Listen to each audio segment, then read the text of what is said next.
भैया क्या है, पूरा साम्राज्य देखने के लिए क्या होता है, प्रधानमंत्री होता है। इसके बाद में प्रांत, प्रांत के लिए मंत्री परिषद बनाए गए, क्या मंत्री परिषद बनाए गए। इसके बाद में जिला, जिला को देखने के लिए क्या है, राज्यपाल को नियुक्त किया गया। माय फ्रेंड्स का हाल बा, तो दोस्तों मैं आज लेकर आया हूँ आपके सामने मौर्य, ठीक है, मौर्य प्रशासन। कल हमने आपको बताया था चंद्रगुप्त के बारे में, है ना, उनका साम्राज्य हमने बताया था मौर्य साम्राज्य, ठीक है। मौर्य साम्राज्य चंद्रगुप्त ने कैसे अपना मतलब स्थापित किया। आज हम उनके मौर्य प्रशासन के बारे में लेकर आए हैं कि मौर्य प्रशासन, उन्होंने अपना मौर्य प्रशासन कैसे चलाया।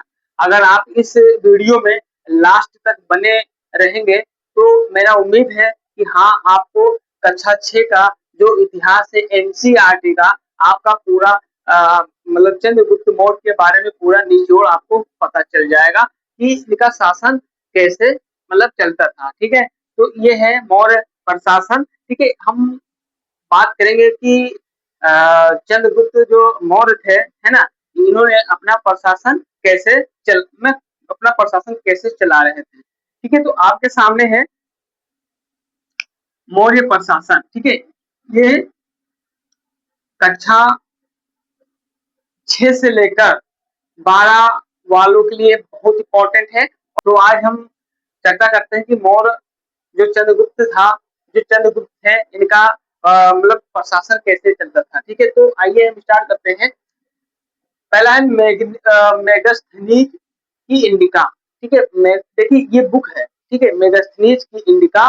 और जो आचार्य कौटिल्य चाणक्य थे, इनका था अरस्तु। अगर इन पुस्तकों की बात की जाए तो इसमें मौर्य साम्राज्य का पूरा विस्तार से जीवन परिचय समझ लो, या पूरा विस्तार से मौर्य साम्राज्य के बारे में लिखा हुआ है, ठीक है। मेगास्थनीज का इंडिका, ये इंडिका नामक पुस्तक। और आचार्य कौटिल्य चाणक्य ने एक बुक लिखा था, क्या लिखा था भैया, अर्थशास्त्र, ठीक है। अर्थशास्त्र में, ठीक है, चंद्रगुप्त के जीवन के बारे में, इनके साम्राज्य के बारे में पूरा लिखा हुआ है, ठीक है। आप लोग इस किताब को अर्थशास्त्र या मेगास्थनीज का इंडिका बुक पढ़ोगे तो उसमें आपको पूरा भंडार मिलेगा, ठीक है।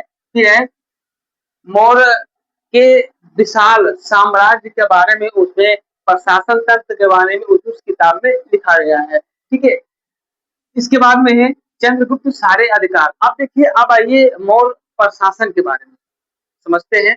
देखिए यहाँ पे क्या था कि जो चंद्रगुप्त था, ठीक है, चंद्रगुप्त सारे अधिकार अपने हाथ में रखते थे, ठीक है। जो राजा चंद्रगुप्त थे, है ना, ये जो है अपने साम्राज्य का पूरा जो अधिकार था ये अपने हाथ में रखते थे। और राजा की सहायता, ठीक है, राजा की सहायता के लिए एक मंत्री परिषद, ठीक है, मंत्री परिषद गठित की थी। जो चंद्रगुप्त थे, ये क्या थे, इनका जो साम्राज्य का जो अधिकार था ये अपने पास ही रखते थे। और इन्होंने राजा की सलाह के लिए एक मंत्री परिषद की मतलब व्यवस्था की या गठित की गई थी। और जिनके सदस्य राजा को सलाह देते थे, क्या होते थे, जिनके सदस्य राजा को सलाह देते थे। इसके बाद में और अगर बात किया जाए चंद्रगुप्त के, चंद्रगुप्त जो थे इनके प्रधानमंत्री कौन थे, तो इनके प्रधानमंत्री थे आचार्य कौटिल्य चाणक्य, ठीक है। देखिए, तो अगर आपसे सवाल पूछा जाए, ये बताइए कि चंद्रगुप्त चंद्रगुप्त मौर्य के प्रधानमंत्री कौन थे, तो आपको बताना है आचार्य कौटिल्य चाणक्य, ठीक है। ये चंद्रगुप्त के प्रधानमंत्री थे, ठीक है। इन्हीं की सलाह से कोई काम होता था। इसके बाद में है आपके सामने मौर्य शासन की व्यवस्था। चंद्रगुप्त ने, ठीक है, मौर्य प्रशासन कैसे चलाते थे, आइए हम कुछ एक झलक देखते हैं। सिर्फ समझने वाली बात है, ठीक है। अगर आप समझ गए तो समझ जाओ कि बहुत अच्छा, ठीक है। चलिए स्टार्ट करते हैं। मौर्य शासन की व्यवस्था, ठीक है। देखिए, क्षेत्र विभाजन, ठीक है, याद रखिएगा, क्षेत्र विभाजन, साम्राज्य, प्रांत, जनपद जिसको जिला बोलते हैं, नगर, गांव, 6 परिषदें। इसके बाद में प्रत्येक प्रतिशत में 5 आयु। अब देखिए ये मतलब क्या है, बहुत जैसे आपको नहीं समझ में आया होगा कि ये क्या है, ये क्या है, ये क्या है। हम इसको बताते हैं। देखिए, एक बड़ा-सा साम्राज्य चलाने के लिए, जैसे अगर पूछा जाए हमारे उत्तर प्रदेश, जो हमारा भारत देश है, सॉरी उत्तर प्रदेश नहीं, भारत देश को ले लेते हैं, जो हम जो हमारा भारत देश है। अगर पूछा जाए कि भारत देश के राजा कौन है, तो आप बताओगे श्री नरेंद्र मोदी, जो इस समय हमारे भारत देश के पीएम है, प्रधानमंत्री है। ठीक है, तो बहुत बड़ा-सा साम्राज्य चलाने के लिए हम क्या राजा ने क्या किया, चंद्रगुप्त ने क्या किया, क्षेत्र का विभाजन कर दिया। ठीक है, क्या किया, क्षेत्र में विभाजन किया। यहाँ पे लिखा है जिम्मेदार व्यक्ति, एक जिम्मेदार व्यक्ति को रखा गया, जिसको हम बोलते हैं राजा वंशानुगत। ठीक है, जिसको हम बोलते हैं राजा वंशानुगत। ठीक है, राजा मतलब प्रधानमंत्री हो गया। यहाँ पे बात किया जाए तो जब विभाजन किया गया क्षेत्र का, तो राजा बनाया गया, मतलब प्रधानमंत्री बनाया गया। इसके बाद में साम्राज्य बनाया गया, साम्राज्य बनाया गया भैया। पूरा साम्राज्य को देखने के लिए प्रधानमंत्री होता है। ठीक है भैया, क्या है, पूरा साम्राज्य देखने के लिए क्या होता है, प्रधानमंत्री होता है। इसके बाद में प्रांत, प्रांत के लिए मंत्री परिषद बनाए गए। क्या, मंत्री परिषद बनाए गए। इसके बाद में जिला, जिला को देखने के लिए क्या है, राज्यपाल को नियुक्त किया गया। इसके बाद में नगर, गांव। ठीक है, अब क्या है, ये जो राज्यपाल है ना, ये क्या है भैया, ये जिला को देखने लगे। इसके बाद में नगर और गांव, ठीक है, स्थानिक और स्थानीय व्यक्ति को नियुक्त किया गया। ठीक है, समझने वाली बात है। फिर है 6%, फिर है प्रत्येक परिषद में 5 व्यक्ति आयुक्त किए गए। मतलब यहाँ पे ये दे रखा है कि अब भैया गांव-गांव में रोजगार, हर चीज, किसी का दर्द मुसीबत कौन पहचानेगा, तो भैया ग्रामीण तो भैया गांव में एक मुखिया नियुक्त किया गया, जिसको हम बोलते हैं प्रधान, जिसको सरपंच बोला जाता है ना। तो ये चीज चंद्रगुप्त अपने मतलब शासन में लागू किया। ठीक है, अब क्या हुआ, धीरे-धीरे इसमें क्या होता था, देखिए, जो राजा होता था, जो अभी राजा हमारे भारत देश के राजा कौन है, प्रधानमंत्री है, कौन, श्री नरेंद्र मोदी। अब बताइए, अगर बाहर देश से कोई हमारे भारत पे आक्रमण करेगा, तो सबसे पहले कौन, भाई सबसे पहले आगे कौन आएगा, भाई प्रधानमंत्री ही जाएंगे, कहेंगे वो भाई वार्तालाप वही करेंगे ना। तो एक यहाँ पे कर्तव्य होता है, प्रधानमंत्री का कर्तव्य होता है कि आंतरिक एवं बाहरी आक्रमण से बचाव। ठीक है, अगर कोई बाहरी विदेश से हमारे भारत पे आक्रमण करेगा, तो हमारे देश के जो प्रधानमंत्री है, सबसे पहले वो आगे जाएंगे और वो बात करेंगे कि भैया ऐसा ना करो। तो यहाँ पे दे रखा है कर्तव्य, मतलब अपने अंदर, ठीक है, कर्तव्य। जो भारत के जो साम्राज्य के पीएम है, जो साम्राज्य के राजा हैं, वो सबसे पहले आगे जाएंगे, है ना, अपनी ईमानदारी से वो अपना काम करेंगे। इसके बाद में फिर है मंत्रिपरिषद। मंत्रिपरिषद क्या होता है कि जैसे राजा को सलाह देना कि हाँ राजा साहब ठीक है, आपने सही कहा, है ना, आपने ऐसा, आप ऐसा करो, आप ऐसा करो, है ना। तो मंत्रिपरिषद का मतलब होता है राजा को सलाह देना। इसके बाद में है राज्यपाल। राज्यपाल, अभी हमने क्या कहा, राज्यपाल का मतलब क्या होता है कि प्रांतीय शासन व्यवस्था देखना, और क्या है, प्रांतीय व्यवस्था देखना, न्याय देना, विकास करना, है ना। इसके बाद में कार्य कराना, सिंचाई देखना, सड़कें देखना, और इसके बाद में व्यापार आदि आदि कार्यों को राज्यपाल देखता है। जैसे हमारे उत्तर प्रदेश के राज्यपाल हैं वो श्री आनंदीबेन पटेल। तो ये देखते हैं कि उत्तर प्रदेश में कितने जिले हैं। अब हर जिले में ये क्या है, हर जगह जगह पे ये अपना मतलब फाइल जाती है, जब डीएम एसडीएम सब लोग लेके जाते हैं फाइल वाइल, तो देखते हैं कहाँ के कौन जिला में क्या व्यवस्था है, क्या क्या वगैरह वगैरह, ये सब देखते हैं। तो ये राज्यपाल का काम होता है। इसके बाद में नीचे आ जाओ, आपका स्थानिक स्थानीय व्यक्ति, जो वहाँ के स्थानिक स्थानीय व्यक्ति होते हैं, जैसे डीएम, कमिश्नर, पुलिस वगैरह वगैरह, बहुत सारे ऐसे लोग होते हैं जिनको नियुक्त किया जाता है। पटवारी, लेखपाल, सेक्रेटरी, ये सब क्या करते हैं, ये सब स्थानीय शासन व्यवस्था देखते हैं या देखना।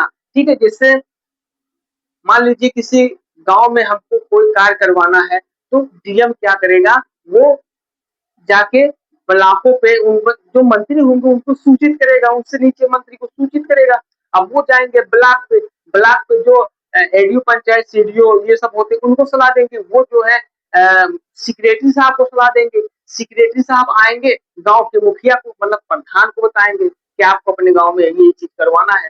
अब जब गांव के प्रधान मुखिया जी जान जाएंगे तो वो आएंगे बताएंगे, जो ग्राम सेवक होते हैं और जो सदस्य लोग होते हैं उनसे बताएंगे कि ये चीज करवाना है ना। तो ये चीज इनका ये कार्य होता है। जैसे हमारे भारत देश में ठीक है तीन कार्य बहुत जैसे तीन चीज होते हैं, जैसे एक होता है न्यायपालिका, कार्यपालिका, व्यवस्थापिका। ठीक है, न्यायपालिका क्या करता है, सबको न्याय दिलाता है, कार्य करता है, बहुत सारे से काम करता है। ठीक है, और व्यवस्थापिका क्या करता है, कार्यपालिका क्या करता है, कार्यपालिका करता है वो अपना काम करता है और जैसे जो भी काम मतलब, और इसके बाद में है न्यायपालिका, न्यायपालिका फिर है व्यवस्थापिका। व्यवस्थापिका क्या देखता है, अपना व्यवस्था देखता है कि कैसे कहाँ क्या होना चाहिए, है ना। इसका वीडियो कार्यपालिका, न्यायपालिका और व्यवस्थापिका, इसके बारे में हम एक वीडियो आपके सामने लेकर आएंगे। ठीक है, तो ये रहा आपका जो मौर्य प्रशासन था चंद्रगुप्त का, ये ऐसी व्यवस्था करके रखे थे। अब इसके बाद में लास्ट में आ जाओ, यहाँ पे दे रखा है ग्रामीण, ठीक है, ग्रामीण गांव का मुखिया। अब जब गांव के जो प्रधान होते हैं उनका क्या काम होता है, गांव के सदस्यों को ग्रामीण द्वारा ग्राम सभा की सहायता करना। अभी हमने जैसे बताया कि ग्राम प्रधान का काम क्या होता है, जैसे सेक्रेटरी साहब बताएंगे कि प्रधान जी ये चीज करना है, ठीक है, तो वो गांव के जितने सदस्य होते हैं, प्रधान के गांव के जितने सदस्य होते हैं वो बताएंगे कि ये चीज करवाना है, तो उन्हीं की सहायता से पूरा गांव का या पूरा मौजे का जो काम किया जाएगा। ठीक है, तो ये चंद्रगुप्त थे, ये अपने मौर्य प्रशासन की व्यवस्था वो ऐसे चलाते थे। देखिए मौर्य साम्राज्य जो क्या था, बहुत बड़ा साम्राज्य था, है ना। तो ये इस प्रकार के अपना शासन चलाते थे। ठीक है, ये समझने वाली बात है भैया। अगर देखा जाए भाई, देखिए ऐसे शासन किसी राजा ने नहीं चलाया होगा और किसी राजा ने चलाया ही नहीं है। ठीक है, अब ये है अभी हमारे भारत में जो चल रहा है, सेम टू सेम उसी के आधार पे है। अगर आप समझ रहे हो तो आप समझ सकते हो, सेम टू सेम उसी प्रकार का सोच लीजिए। अब ये मान लीजिए कि यहाँ पे ये तो चंद्रगुप्त का है शासन व्यवस्था। अभी चंद्रगुप्त भाई लड़का, चंद्रगुप्त का लड़का बिंदुसार जब कुर्सी पर बैठा तो इतना दिन नहीं टिका। इसके बाद में जब बिंदुसार का लड़का आया अशोक, महान अशोक सम्राट, जब वो अपना कुर्सी संभाला तब उसने बहुत ऐसे ऐसे कार्य किए अपने, ये उनके महान सम्राट की ये ताऊ जी है, अपने ताऊ जी के अनुसार उन्होंने भारत देश में बहुत बढ़िया शासन व्यवस्था लागू किया। गरीबों के लिए खाना पीना, बैठने के लिए व्यवस्था, मतलब स्कूल, है ना, बहुत। और भाई मैं महान अशोक सम्राट के बारे में आपके सामने विषय लाऊंगा, पढ़ोगे दिल खुश हो जाएगा, है ना। तो ये हमने आपको बता दिया भैया चंद्रगुप्त के बारे में। चंद्रगुप्त के मौर्य शासन की के बारे में हमने बता दिया, व्यवस्था के बारे में बता दिया, ये ऐसे ऐसे व्यवस्था इन्होंने अपने शासन में किया था। ठीक है, जनता के लिए भी बहुत अच्छा काम किया था, है ना। और हमने ये भी बता दिया कि अगर आपको चंद्रगुप्त के बारे में जानना है तो मेगास्थनीज का एक बुक है इंडिका। इंडिका में जब जाओगे तो उसमें चंद्रगुप्त के शासन और शासन तंत्र या परिषद के बारे में उन्होंने पूरा विख्यात लिखा है, उसमें आपको बहुत अच्छा जानकारी मिलेगा। और एक और है आचार्य कौटिल्य चाणक्य ने लिखा था, ठीक है, ये जो है अर्थशास्त्र में इन्होंने चंद्रगुप्त के बारे में लिखा है, शासन व्यवस्था के बारे में लिखा है। ठीक है, अगर आपने नहीं पढ़ा है तो आप इसको जरूर पढ़िएगा। ये रहा चंद्रगुप्त के शासन व्यवस्था। ठीक है, और ये आपको पता होना चाहिए कि चंद्रगुप्त मौर्य के प्रधानमंत्री कौन थे, तो आचार्य कौटिल्य चाणक्य थे। आचार्य कौटिल्य चाणक्य ही चंद्रगुप्त को महान बनाया। ठीक है, तो ये आपके सामने हमने बता दिया। ठीक है, मौर्य प्रशासन के बारे में, चंद्रगुप्त के शासन की व्यवस्था के बारे में हमने बता दिया कि कैसे कैसे इन्होंने अपना मतलब शासन किया, कैसे ये क्षेत्र का विभाजन किए, कैसे इन्होंने राजा बनाया, कैसे राजपाल है ना, जिला ऐसे राज्यपाल, स्थानीय ग्रामीण, है ना, कैसे-कैसे ये जो है ग्रामीण गाँव तक अपना रोज़गार पहुँचाते थे। ठीक है, ये तो हमने आपको ऐसे बता दिया, किसी दिन हम इसके बारे में एकदम डिटेल आपको लाके समझाएँगे। तो चलिए ठीक है, आज की वीडियो में भैया बस इतना ही। हम मिलते हैं आपको कल वाले वीडियो में। और मेरे भाई, अगर वीडियो पसंद आया होगा तो लाइक कर देना और चैनल को सब्सक्राइब कर लेना, ताकि अगर हम यूट्यूब पे ऐसे ही कोई वीडियो अपलोड करें तो आपके पास मेरा वीडियो का नोटिफ़िकेशन जाए और आप मेरा वीडियो देख पाओ। वीडियो थोड़ा लंबा हो गया है, इसके लिए हम क्षमा चाहेंगे। अगर आपने पूरा वीडियो देखा होगा तो मैं वादा करता हूँ कि हाँ, आपको लगा होगा कि हाँ यार, कुछ तो दम है। ठीक है? तो चलिए हम मिलते हैं आपको कल वाली वीडियो में। और मैंने आपको बता दिया कार्यपाल का, न्यायपाल का, व्यवस्था का, इसके बारे में वीडियो हम बना के अलग से लाएँगे। ठीक है? तो चलिए हम मिलते हैं कल वाले वीडियो में, तब तक के लिए ऑल द बेस्ट।